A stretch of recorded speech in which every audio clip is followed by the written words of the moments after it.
स' नोंथांमोन साफ्रोमखौबो आंनि इउटुब चेनेलनि एलबि स्ट्रिमिंआव फिन खेबसेबाव गोसो गोथारै बरायनानै लाग्रोबाय। आइ हप थामहिनबा आसा खालामदों नोंथांमोना इसोरनि अननायाव मोजाङैनो दङ आरो आंबो बे समाव मोजाङैनो दंथ'यो। स' नोंथांमोनजों दान्दिसे सम सावरायनो एबा रायज्लायनो लुबैनानै आङो एलबि स्ट्रिमिं होलायबाय। स' एलबि स्ट्रिमिं होथ्राखैमोनानो आङो। ओमफ्राय एलबि स्ट्रिमिं होनायाव नोंथांमोना जइन जाबाङा, जायनि थाखाय आङो एलबि स्ट्रिमिंबो होबांनायानो जाया आङो एलबि स्ट्रिमिं। अब्लाबो दिनै आङो ओरैनो थास्लायस्लाय एलबि स्ट्रिमिं होनोसै होननानै गोबाव समबो जाबाय नालाय एलबि स्ट्रिमिं होथारिखाय होनोसै होननानै आं नुजाफैबाय। स' जानला मानलासो दङ, मैया जेरै दं एरैनो दङ, ड्रेसाबो सब एखे। आं मैया मोनसे सर्टस भिडिअ आपल'ड खालामदोंमोन, थामहिनबा रिल्स आपल'ड खालामदोंमोन आङो मोनसे, जाय रिल्सआव नोंथांमोना बे गस्लाखौनो नुनो मोनदों आरो बे रिल्सनि गस्लाया नैबे आं दा गाननायानो, बेखौनो गाननानै दं आं दा बे समावबो। स' खानाय हाजादोंमोन, खानाय हाजानानै माने मिलायनायखौनो मोनला आङो। माबायदि लाब्लाथाय मिलायगोन, खानाय हाजानानै मिलायनायखौनो मोनसिनथारलासो आङो। माबायदि लायोबाथाय मिलायगोन, खानाय हाजानानै आंखौ माबायदि नुखो आं गावखौनो गाव बुंस'नोनो हाला। थ' जियानो जादोला बेफोरखौ बाद दोन, खानायनि खोथाखौ बाद दोन। महर मोखांजों जों लाइफखौ दानो हाया, थामहिनबा जिउखौ जोङो खानाय बा महर मोखांजों जों सोलिनो हाया। अब्लाबो जोंनो मोनसे किउटनेस नांगौ आरोना लाइफआव, नङा होमबा लोगोफोर? नंगौना नङा? नंगौबा नंगौ, नङाब्ला नङा। नाथाय बे समाव दासिमबो रावबोआनो फैयाखै, आं ओरैनो बखिलागासिनोसो दं नंगौ नङा नंगौ नङा होननानै। नाथाय थेवब्लाबो बे समाव रावबो सासेबो सुबुं जइन जाथ'वाखै। आसा खालामदों थाबैनो सासेब्लाबो जइन जागोन, आंजों रायज्लायफागोन आरोखि।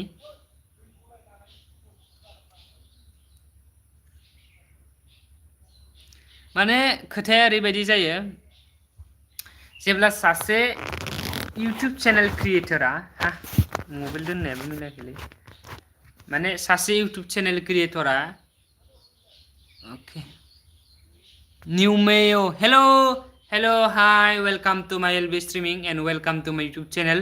If you don't subscribe my YouTube channel, please subscribe my YouTube channel and like this LB streaming.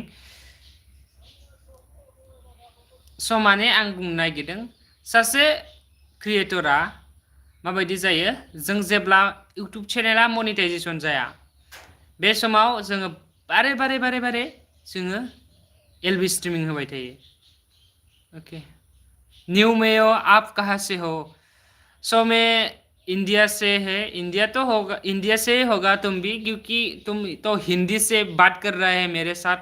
तो मैं इंडिया से, आसाम स्टेट से हो, north east India, Assam state से मैं बिलोंग करता है। स' 22 जन नायगासिनो दङ बे समाव, सासे लाइक खालामबाय, बेनिफ्राय जायफ्रा कमेन्ट खालामाखै दासिमबो कमेन्ट खालामब्लानो जाबाय। स' रायज्लायनो होननानै आं फैदों नालाय रायज्लायनोसै दान्दिसे सम, मोजां गाज्रि सावरायलायनोसै लोगोफोर। आंनि भइसखौ माबायदि खोनादों नोंथांमोना फोरमायहरदो अननानै।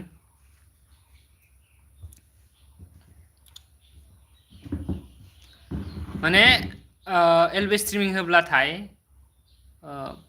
खायसे आंनिया आउट काउन्ट्रिनिबो नायो दै, माने बेखायनो कनफिउस मोनलायलाङो आङो, नायबाथायसो ओंखारलांफिनो, माबोरै ओंखारलांफिनो बुजियानोबा, खोथाखौनो बुजिया, ओंखारलांफिनखागोनखा, नङा होमबा?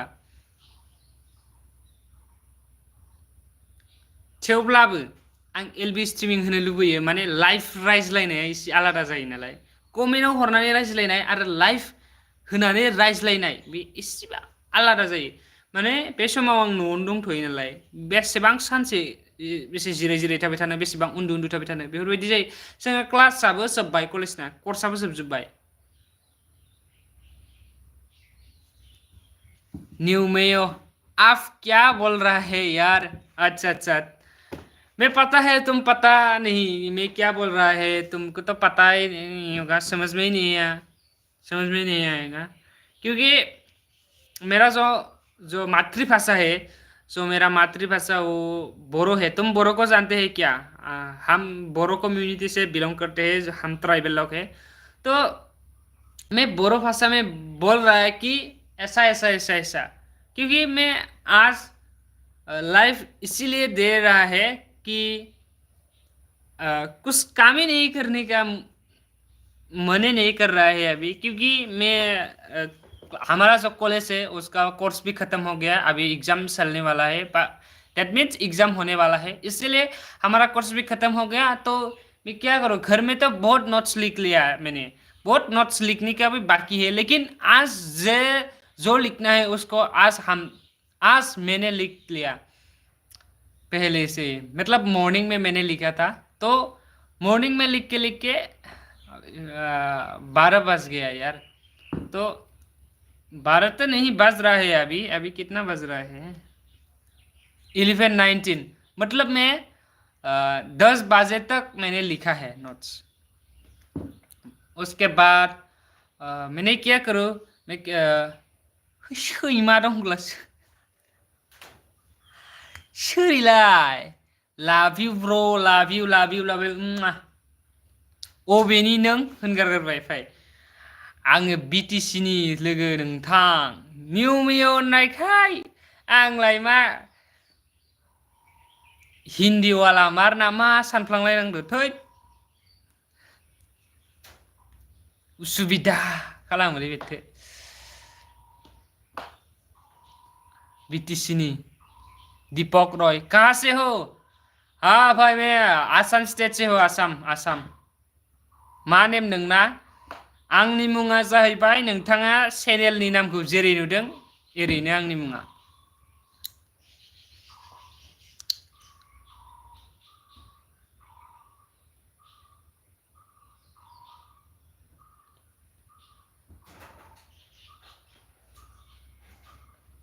কি খবর ব্র তোমার? ভালে আছে এতিয়া। নোটছ লিখি আছিল, নোটছ লিখাটো মই এতিয়া ৰখিলোঁ, একদিন ইমান দিনটো লিখি থাকিব নোৱাৰি নহয়, নাংবাय दंलै। কিন্তু এতিয়ালৈকে মই আপোনাৰ লগত কথা পাতিব আহিছোঁ আৰু, মানে নেটৱৰ্কটো কিবা লাগা নালগা এনেকৈ হৈ আছে, এনেকৈ যদি হৈ থাকলি মানে যোনে যোনে লাইভ চাই গুচি যায় মানে।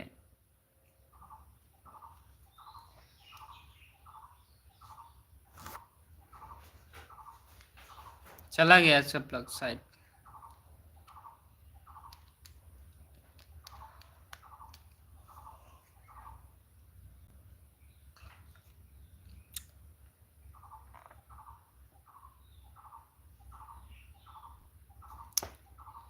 দীপক ৰয় ঠিকে কৈছে ব্ৰ, কিমান লিখবি আৰু না? হয় হয়, কিমান লিখিম, নোটছ লিখিব কিমান লিখিম, নোটছ লিখি লিখি বৰিং পাই গৈছে মই আজি। মানে এতিয়াতো আমাৰ কোৰ্স শেষ হ'ল না, তাৰ কাৰণে ক্লাছো নহয়। নিউমিয় মই চাই আছো, অকে थैंक यू सो माच, हात जोरखि खुलुमबाय, नायबाय थानायनि थाखाय गोजोन्थों, रोजा रोजा साबायखर थाबाय नोंथांनिसिम। आसा खालामदों बेफोरबायदिनो दान्दिसे सम आं जेब्ला एलबि स्ट्रिमिं होयो, दान्दिसे सम फैनानै आंजों रायज्लायफागोन, इन्जय खालामगोन, आरो दान्दिसे सुखु दुखु रायज्लायलायगोन होननानै आसा खालामदों, बा मिजिंथिदों, बा गुरैबो खावलायहरदों।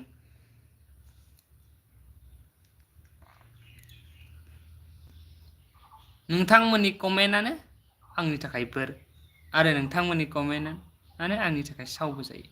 स' देट इज वाइ नोंथांमोना कमेन्ट खालाम, अब्लासो आंनि लाइभआबो जे गोलाव थांनानै थागोन, थामहिनबा आंनि एलबि स्ट्रिमिं होनाया गोबाव सम थागोन। रावबो जुदि कमेन्ट हरथ्रालासिनो स्रि स्रि थाबाय थायोब्लाथाय बरिं नाङो, मा बुंनो मा मानो मा खालामनो मा मानो बरिं नाङो, नङा होमबा? So' that is why please comment खालाम अननानै, कमेन्ट कर, অসমীয়াতে কৈছোঁ মই।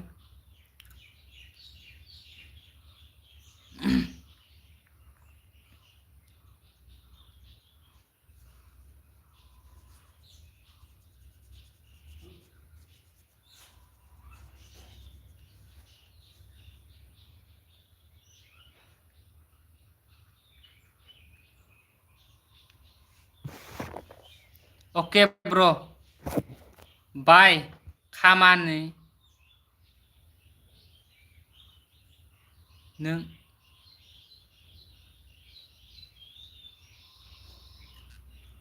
Okay bro bye होननायखौथ' आं बुजिबाय. Bye. Oh आच्छा खामानि दं. आच्छा okay then sure. जोङो खामानि मावनांगौ समाव मावनांगौ, जानांगौ समाव जानांगौ, लोंनांगौ समाव लोंनांगौ, फरायनांगौ, लिरनांगौ, बेरायनांगौ, एक्सारसाइज खालामनांगौ, फरायसालिमायाव थांनांगौ. It's an every time जोंहा थिखानाय सम थायो नङा होमबा? स' बेनिखायनो नोंथांनि जाय मावनांगौ डिउटि बा मावनांगौ हाबायाव नोंथां मावहैनायाव जेबो दुखु मोननांगौ खोथा गैया बा गाज्रि मोननांगौ खोथा गैया. Of course नङा होमबा ब्र' अके देन थेवब्लाबो फैनानै जे नोंथाङा आंनि एलबि स्ट्रिमिंखौ नायफैबाय बा आंनि एलबि स्ट्रिमाव हाबफैनानै मोनसे लाइक होनानैब्लाबो ओंखारलांबाय बिनि थाखाय आंनि गोसो गोरबोनिफ्राय रोजा साबायखर बावहरनाय थाबाय. अननाय सिबिनाय खुलुमनायखौ बावहरबाय.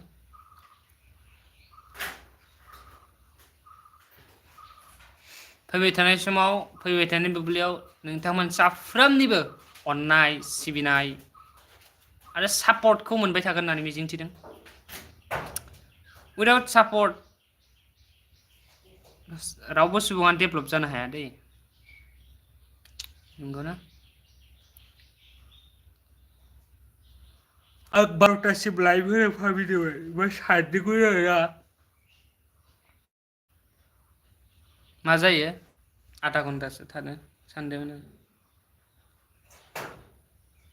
मानसिफोरानो नायफैयाखै आंनि लाइभखौ बोरै थागोन देसुं बिदिबा लाइभआ गोबाव सासेल' नायगासिनो दं नै.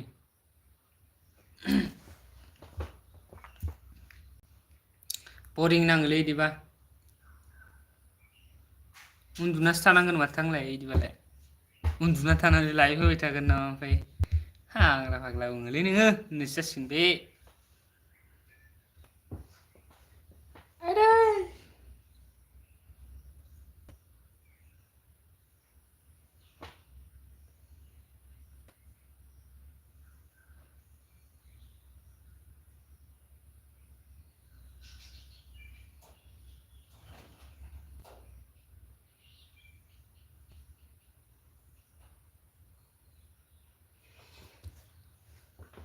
कमेन्ट खालामदो दे लाइजोफोर लोगोफोर नोंथांमोन.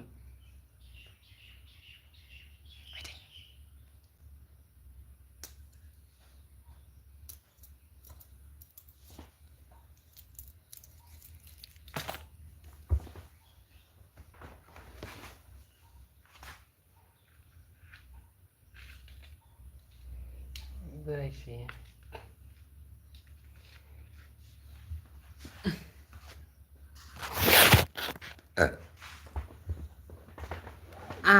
नायखुमाबाय थानोसैलां सोर कमेन्ट हरो सोर कमेन्ट हरा. रावबो कमेन्ट हरखाया.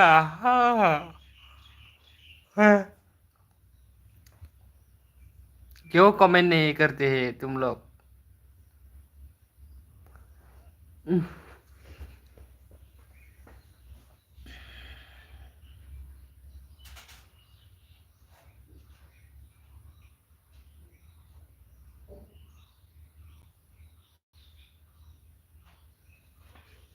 साब्रै नायबाय कमेन्ट खालामदो कमेन्ट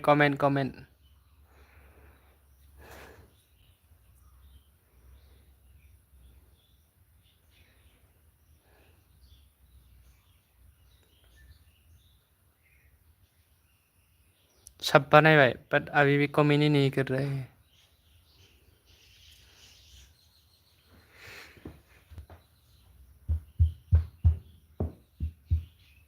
खानाया माबायदि जाना दं खानाय हाजानानै अबस्था गैला.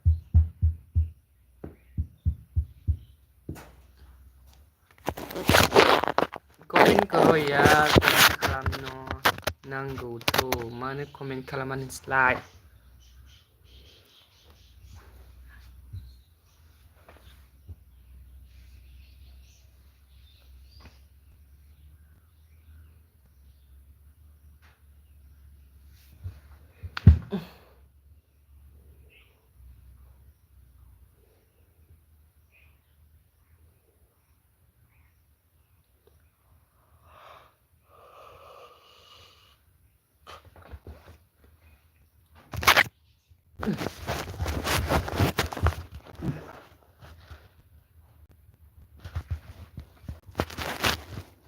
सब चला गया साला